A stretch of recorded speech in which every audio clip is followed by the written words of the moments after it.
You're going to see a lot of aero stuff. I think that's the big trend right now. We're seeing new bikes that are just like, okay, so we figured out what these bikes are shaped like, sort of what they fit, and now how can we make them go fast? Because obviously, if it's a bike, people are going to race it.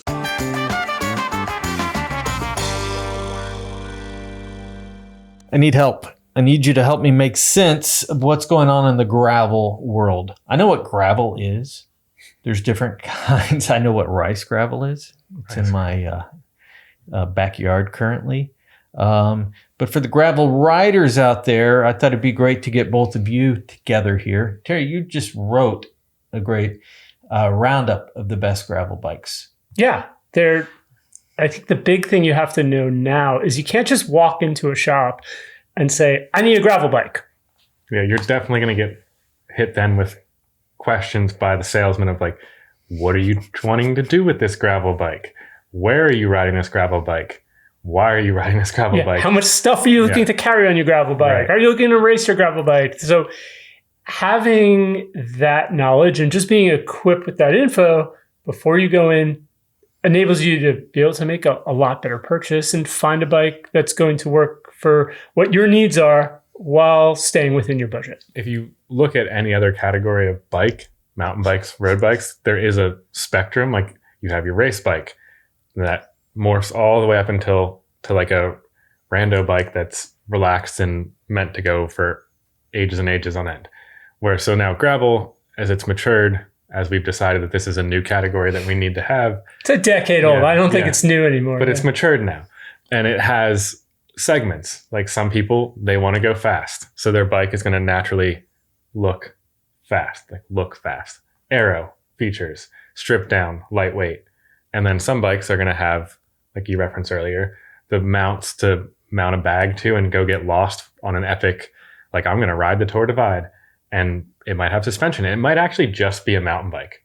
Yeah, with drop bars. Yeah. Or it might actually even be just a hardtail mountain bike is perhaps best for some people's riding needs and budget.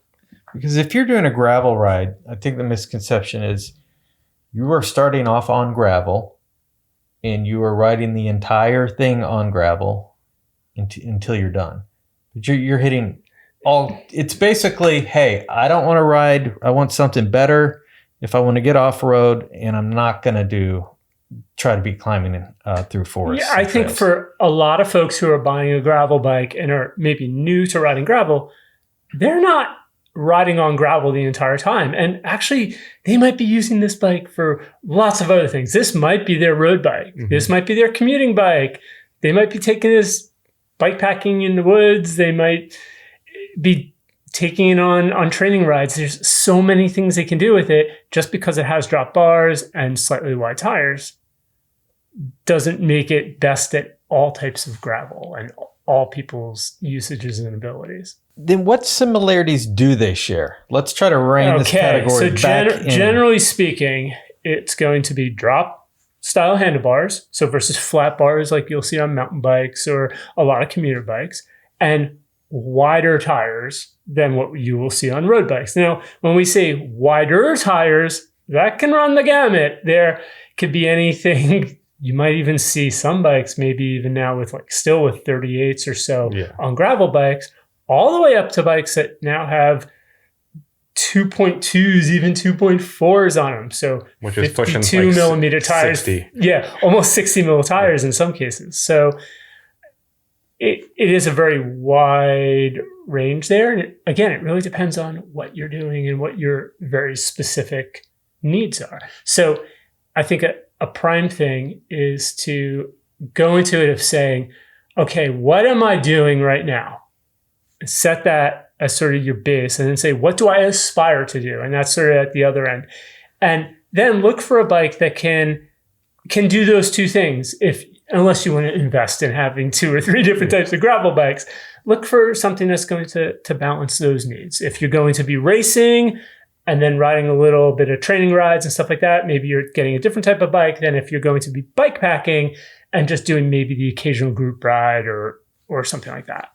And kind of like road bikes, there are bikes that are kind of do-it-all gravel bikes. So it's like for a lot of people that might be like if this is all overwhelming, it's like the kind of middle of the road do-it-all gravel bike that's relatively like fits the mid-sized large tires, like not full on mountain bike tires, but it's not limited. And it has some mounts that if you wanted to throw some bags on it, you can go. Like, that's it. Like, there's a bike that I've tested, the Argon 18 Dark Matter, which is a little bit more towards the adventure side. But there are plenty of bikes that are just like, no, here's our gravel bike, like Trek's, what's the Trek one called these days? The Checkpoint. Yeah. Yeah. So, and yeah, a Checkpoint ALR is a good example. Hey, this is I hate to use the word entry level, right? It's more of, it's a lower price bike that you can do a lot of different things on. Why do you hate to say that? Because nothing's truly entry. I mean, I've seen people absolutely rip it on some bikes that are pretty darn cheap, right? And Gotcha. Everybody's definition of where they're coming into the sport. And heck, if you have $10,000 and you want to go drop in on a Colnago gravel bike as your first gravel bike, by all means, if that makes you happy, go do that. Like, I'm not here to bike shame anybody. So that's why I hate to say something. Oh, it's perceived as entry level just because it's cheaper. Doesn't mean that you can't have a lot of fun on it and just ride the pants off of it. Now, I have a bike, road bike, tie bike. Can I just put gravel tires on it if I have the clearance? If you have clearance, maybe.